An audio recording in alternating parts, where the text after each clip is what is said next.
I do not believe that any of us have dreams that were not given to us for the purpose of accomplishing those particular dreams.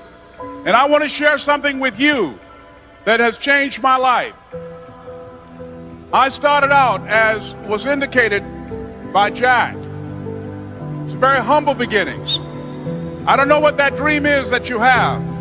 I don't care how far-fetched it might appear to be. I don't care how disappointing it might have been as you've been working toward that dream. But here's what I know, that that dream that you're holding in your mind, that it's possible. Let's say that together, please. Say, it's possible. See, sometimes we can't say, I can do that. But what we can say, that it's possible that I can have my dream as we run toward it, as we work on it day in and day out. No one, ladies and gentlemen, could have convinced me when I started out just over 6 years ago working on my dream. And I want you to think about whatever your dream is, because I was willing to take a chance, and most people won't do that.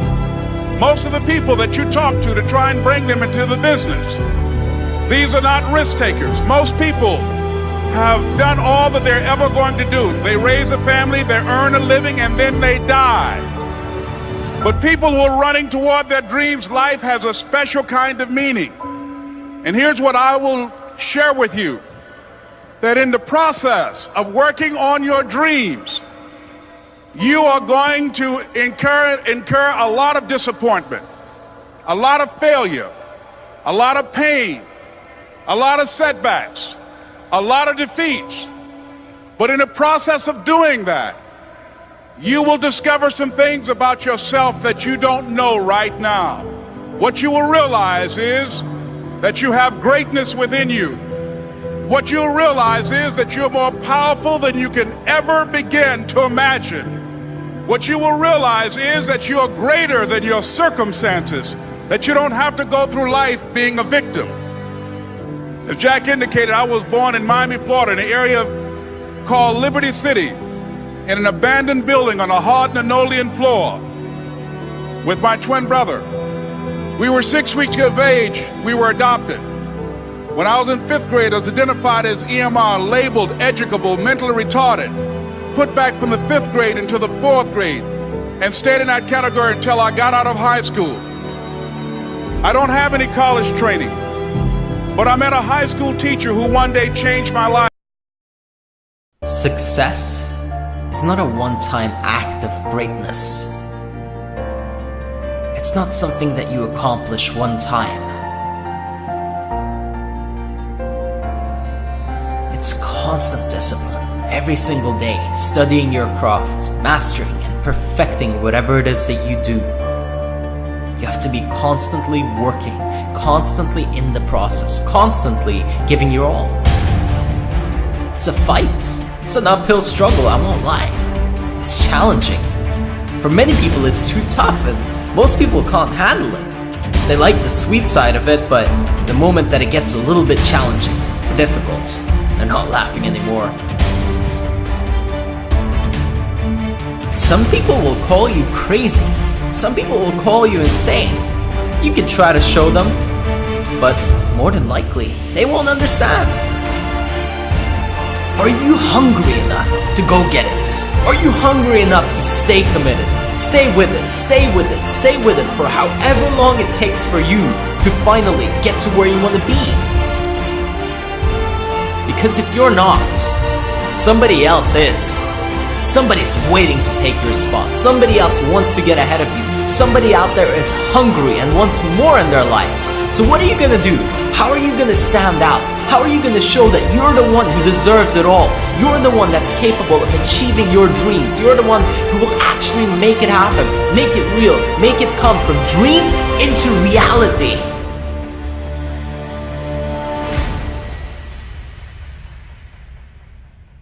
Pick up your hustle. It's time to go grind. You know that you have to do something extraordinary to stand out. You have it in you. you have people around you that they just don't see it in you, and although you love them and you care about them and you really value what they have to say, you just can't take it seriously anymore. Because in order for you to go to the next level, you have to let go of all the people that say no, all the people that say that you can't make it, all the people that just simply don't believe in you, no matter how much you care about them. Surround yourself with winners. Surround yourself with people that actually want to take it to the next level. People that are ready to evolve. People that want change. People that want growth in their life. They want to expand. They want to go to the next level. They're ready to take on whatever challenge is in front of them. Whatever is ahead of them, they're willing to go through it. They don't back away from the challenge. They go all in. The harder it gets, the harder they fight, because they know that the reward is so much greater. There will never be a point in your life where it's the right time to do a great thing. If you're waiting for that perfect moment, that perfect timing, it's not going to happen. You know what you have to do? You have to create the perfect time and the perfect opportunity and the perfect situation. So that a lot of people become comfortable. They stop growing. They stop wanting anything. They become satisfied. People getting ready to go to jobs that they don't like. Jobs that are making them sick. You see, when you're not pursuing your goal, you are literally committing spiritual suicide. When you have some goal out here that you're stretching for and reaching for that takes you out of your comfort zone, you'll find out some talents and abilities you have that you didn't know you have. When the messenger of misery visits you, what are you going to do? What will keep you in the game? There are things that you think you'll never need to know, that you may only need to know one time in your life, but that could save your life because you had that knowledge. Unless you attempt to do something beyond that which you've already mastered, you will never grow. What is it that you looked at some point in time and you decided that you couldn't do it, that you talked yourself out of it? You're waiting on your next door neighbor to make it happen for you. It may not happen. If you're waiting on your mother or your father, they may be so ancient in their thinking that they don't understand this opportunity that you have. And if you're waiting on them, it may never get done. You don't beg average people to be phenomenal. You don't beg good people to be phenomenal. You just are phenomenal, and you will attract phenomenal. What reason can you remember that you can call on, that you can reach on, that can make you get back up? Find that reason. If you're not where you are, if you're not where you want to be, if you don't have what you want to have, if you're not where you think you should be at this particular place, it has nothing to do with the system, but it has everything to do with the fact that you're not making the sacrifice. I want you to make that dream become a reality, because if you don't, you will be working for somebody else to make their dreams become a reality.